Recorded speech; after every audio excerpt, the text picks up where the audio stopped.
دکھ تب نہیں ہوتا جب لوگ نہیں سمجھتے، دکھ تب ہوتا ہے جب اپنے نہیں سمجھتے۔ اگر یہ دیکھنا چاہتے ہو کہ دنیا تمہارے بغیر کیسی ہوگی تو بس یہ دیکھ لو کہ جو لوگ مر گئے ہیں ان کے بغیر کیسی دنیا ہے۔ صرف دکھاوے کا اچھا بننا برا ہونے سے بہت بدتر ہے۔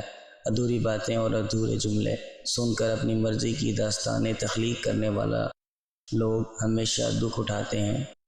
خوشیاں کسی شے کی محتاج نہیں ہوتی، کیونکہ اگر یہ ایسا ہوتا تو وہ لوگ کبھی ناخوش نہ ہوتے جن کے پاس دنیا جہاں کی ہر شے ہوتی ہے۔ جب عورت کے ہونٹ کے قریب کہیں پر بھی تل دیکھو تو سمجھ جانا کہ وہ عورت بہت ہی پیار کرنے والی ہوتی ہے۔ کچھ لوگ آپ کے جذبات کے ساتھ اتنی چالاکی کے ساتھ کھیلتے ہیں کہ آپ ہر چیز کے لیے خود ہی قصوروار سمجھنے لگتے ہیں۔